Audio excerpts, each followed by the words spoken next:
If we think about what's happening specifically in the streaming sports space, maybe Julie, I'll come back to you, both on the demand side. So if you think about sort of changing consumer behavior, but also on the supply side in terms of new entrants, new innovations, including things that AWS and ViewLift are doing.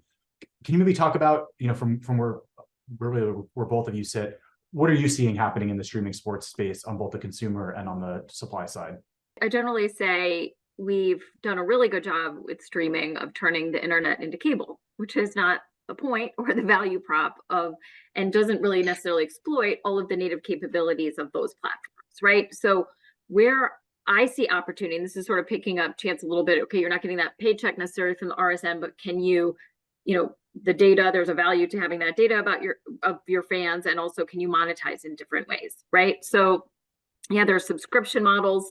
I would love to see, I don't know why we're not experimenting with micropayments, right? Because Chance, they probably could have got you to watch that Iowa-Michigan women's basketball game if you didn't have to subscribe, but you maybe would have been willing to spend whatever, $10 to see that game, right? So I still think that there's an opportunity to play with the pricing models there and get a little bit more flexible, right? I don't think we need to just adopt a single subscription model because that's the way it's been done. And that we're also borrowing from cable, right? And then think about all of the things that we do on a second screen when we're watching a live sporting event, right?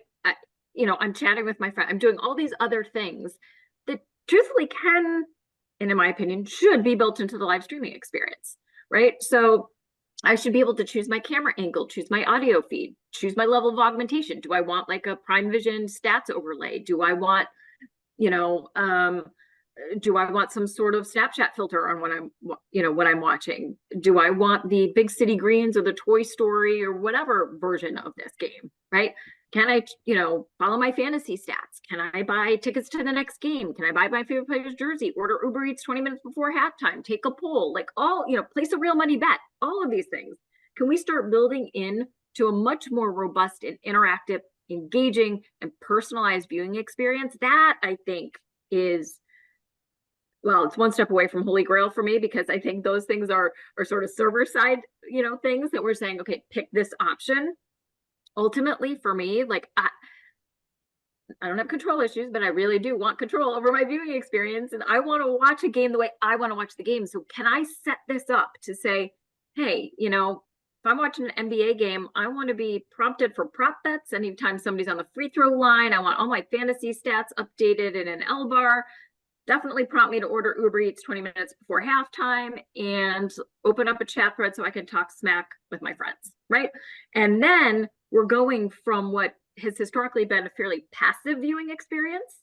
You walk by what we historically call the best available screen, which was the 65-inch or whatever, and you're going into much more of an active viewing experience because you're engaged with your content. And if you're holding it in your hands or it's on your lap, I would argue that's a much more engaged consumer than somebody who's walking past it in the living room. And then I think the market needs to adjust there too, from a CPM perspective, to the whole what was it, linear dollars, digital dimes, or whatever that phrase was, right? I don't think they should be dimes. I think those should be big dollars, right? So I think there's a lot of different parts in this ecosystem that can evolve, and I think they will. We're just still at the very sort of beginning stages of it. Like if you view it from the consumer lens, then it's all about personalization, right? That's the next phase. Julie's hitting on it. Personalization. Whether I follow 5 different leagues, 3 different leagues, whatever it may be, my experience has to be personalized because there's just too much noise around everything that's going on, right? I think, and then fan engagement. Right? You're going to need the engagement tools, the fantasy. This turns into a fantasy on a digital screen and it all blends together, right? Unique interactions, people that like the same player, people that like the same teams, those kind of things. But there's just so much content that's out there. The personalization is going to be the absolute key to keeping the viewer sticky to the content. 100%, because they're just too distracted, right? They're watching on a 65 and they're on this, they need to be able to interact both ways. If you look at it from the provider standpoint, that's where the technology is available. AWS is doing some amazing things with AI. When you look at the NFL, right? You get to the Thursday broadcast on Prime. You have multiple options to consume from. However, is a lot of that technology for the teams and the coaches so that they can make real-time decisions based on real-time data and real-time stats? Or does a consumer really want to see that as an overlay as a part of their entertainment experience? I think that's yet to be seen, right? Which one, and if there's a demographic that goes one way or another. But I think it's two different lenses, right? And we just got to make sure that the cost of the lens for the provider doesn't get pushed down to the consumer, where there isn't the ability to aggregate and get access to different content from other leagues or teams, to where we get to the point where we're spending so much money on technology that the consumer, as we've seen, the prices are rising. They're not going down, right? They're introducing new business models like AVOD because they can't increase price ranges. So the prices can't continue to rise year over year or every 2 years because we're pushing innovation. So there's got to be a balance between innovation and there's got to be a balance to what the consumer can accept. So I think there's two different lenses. Do you think, Chance, I'm sorry, not to interrupt on this, but do you think that there will be, like, I agree, you can't have these just ever escalating subscription rates, but to the extent that you allow that personalization functionality, doesn't it give a little bit more ammunition to like tiered structures and stuff, so the people who want to do the deep dives or have a certain level of personalization, maybe they're willing to pay more for it, but you're not necessarily putting that burden on the entire base? I mean, assuming they can get, yeah, I agree on that. Assuming they can get access to the content that they're looking for, right? That the rights don't stand in the way of that consumer experience.